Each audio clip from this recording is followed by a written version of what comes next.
สหายโตเลิมเลขาธิการใหญ่พรรคคอมมิวนิสต์เวียดนามพร้อมด้วยคณะผู้แทนขั้นสูงแห่งสาธารณรัฐสังคมนิยมเวียดนามได้เดินทางมาถึงนครหลวงวิจันทร์เพื่อเดินทางเคลื่อนไหวเยี่ยมยามรัฐกิจอยู่สาธารณรัฐประชาธิปไตยประชาชนลาวอย่างเป็นทางการในมื้อนี้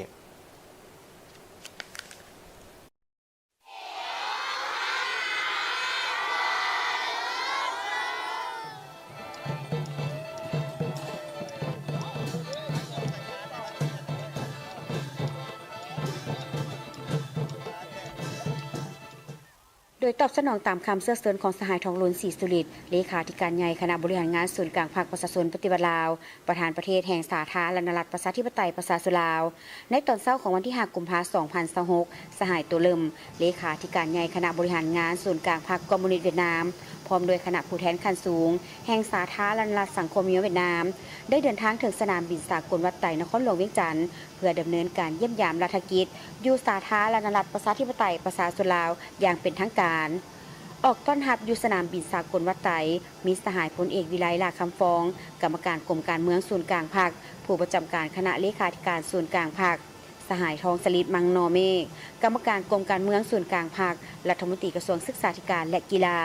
สหายเพชรพรหมพิพักษ์กรรมการกรมการเมืองศูนย์กลางพรรคเลขาธิการศูนย์กลางพรรคหัวหน้าห้องว่าการศูนย์กลางพรรค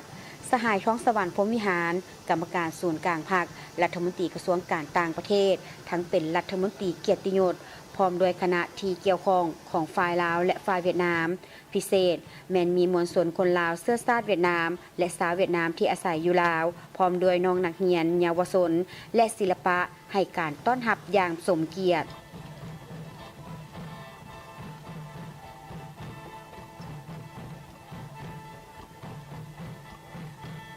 การเดินทางมาเยี่ยมยามสาธารณรัฐประชาธิปไตยประชาชนลาวของสหายตัวเลิมพร้อมคณะในครั้งนี้เพื่อสืบต่อเสริมขยายสายพัวพันมิตรภาพอันยิ่งใหญ่ความสามัคคีพิเศษการร่วมมือรอบด้านของหุ้นส่วนยุทธศาสตร์ลาวเวียดนามลาวให้นับมือนับแตกดอกออกผลยิ่งขึ้นจากนั้นสหายตัวเลิมได้นำพาคณะเข้าร่วมพิธีวางพวงมาลาอยู่ที่อนุสาวรีย์นักรบนิรนามเพื่อระลึกถึงคุณงามความดีและวีรกรรมอันล้ำค่าของบรรดานักรบปฏิวัติผู้ที่เสียสละชีวิตเพื่อประเทศชาติเพื่อความเป็นเอกราชและอิสรภาพของชาติลาวก็คือการร่วมสัมพันธ์สู่รบเคียงบ่าเคียงไหลของบรรดานักรบของสองประเทศลาวเวียดนามในภารกิจต่อสู้กู้ชาติเป็นการแสดงออกถึงความกตัญญูรู้บุญคุณต่อบรรดาวีรชนที่ได้ประกอบส่วนอันใหญ่หลวงเข้าในภารกิจปลดปล่อยชาติก็คือภารกิจปกปักรักษาประเทศชาติ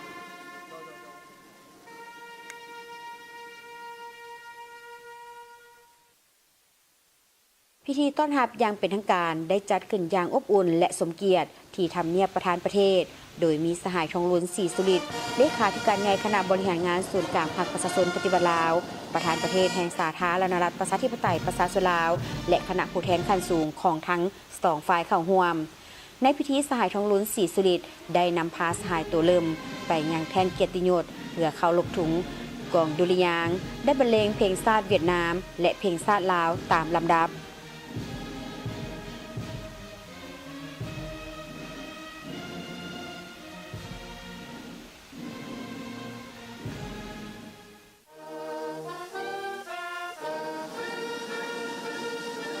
หลังจากนั้นผู้บัญชาการกองเกียรติยศได้รายงานและเฮียนเซินสหายตัวเลิมกวดแถวกองเกียรติยศแล้วสองเลขาธิการใหญ่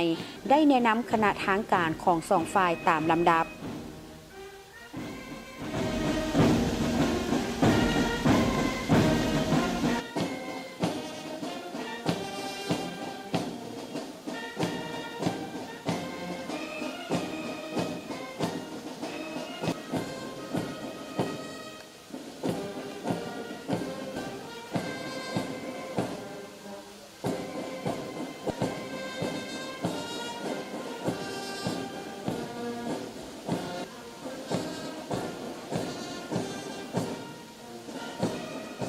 ต่อมาสองสหายเลขาธิการใหญ่ลาวและเวียดนามได้นำพาคณะผู้แทนขั้นสูงของสองประเทศพบปะสองฝ่ายอย่างเป็นทางการ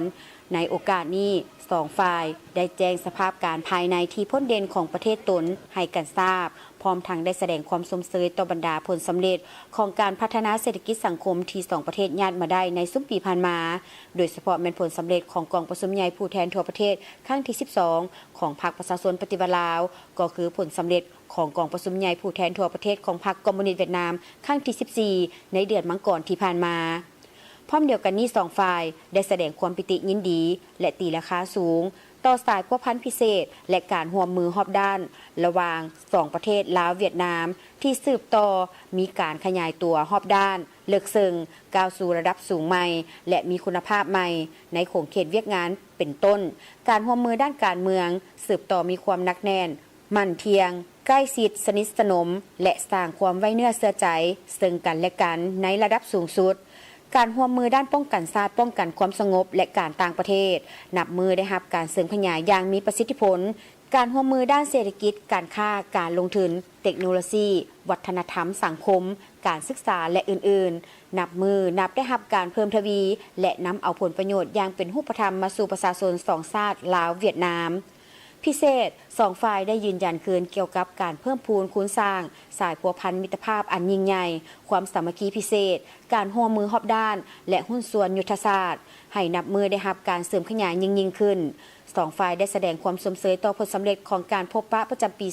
2026 ระหว่าง2กรมการเมืองลาวเวียดนามซึ่งได้กำหนดทิศทางยุทธศาสตร์ในการร่วมมือในระยะใหม่ให้มีความแทดเหมาะกับตัวจริงและมีมากผลกว่าเก่าก็คือผลสำเร็จของกองประชุมครั้งที่48ของคณะกรรมการร่วมมือทวีภาคีระหว่าง2รัฐบาลซึ่งได้สร้างบาดก้าวบุกทะลุใหม่ในการซุกยู่บรรดาโครงการร่วมมือด้านเศรษฐกิจวัฒนธรรมและวิทยาศาสตร์เทคนิคให้มีความคืบหน้าและนำเอาผลประโยชน์ตัวจริงมาสู่ประชาชน2ชาติให้นับมือนับหลายขึ้นเป็นต้นโครงการท่าเรือวงอ่างโครงการพัฒนาเส้นทางรถไฟเวียงจันทร์ท่าแขกวงอ่างโครงการก่อสร้างสายส่งไฟฟ้า500กิโลโวลต์แต่ภาคเหนือของลาวไปหาภาคเหนือของเวียดนามโครงการสร้างเส้นทางมิตรภาพลาวเวียดนามเลียบตามบริเวณซ้ายแดนที่มีความยาวประมาณ200กิโลเมตรอยู่เบื้องลาวโครงการสร้างสางเก็บน้ำมันหรือการสร้างระบบท่อส่งโครงการสร้างมหาวิทยาลัยมิตรภาพลาวเวียดนามอยู่สาธารณรัฐประชาธิปไตยประชาชนลาวและอื่นๆรวมทั้งการก้าวเกี่ยมความพร้อมรอบด้านเพื่อเฉลิมฉลองปีสามัคคีมิตรภาพลาวเวียดนาม 2027 เนื่องในโอกาสวันสร้างตั้งสายพัวพันการทูตครบรอบ 65 ปีและวันลงนามสนธิสัญญามิตรภาพและการร่วมมือครบรอบ 50 ปีให้มีเนื้อในอุดมสมบูรณ์และมีความหมายอันลึกซึ้งนอกจากนั้น2ฝ่ายยังได้แลกเปลี่ยนคำคิดคำเห็นเกี่ยวกับสภาพการภาคพื้นและสากลที่ทั้ง2ฝ่ายมีความสนใจร่วมกันการพบปะ2ฝ่ายครั้งนี้แมนเต็มไปด้วยไมตรีจิตมิตรภาพอันดูดดื่มซึ่ง2ฝ่ายได้ตีราคาสูงต่อมากผลอันจบงามของการพบปะดังกล่าวและเชื่อมั่นว่าผลสำเร็จดังกล่าวจะเป็นแหงสุกยู่อันสำคัญเข้าในการหัดแนนสายพัวพันแบบพิเศษที่มี1บ่มี2ในโลกของ2ชาติลาวเวียดนามให้แตกดอกออกผลในระดับใหม่ที่สูงกว่าเก่า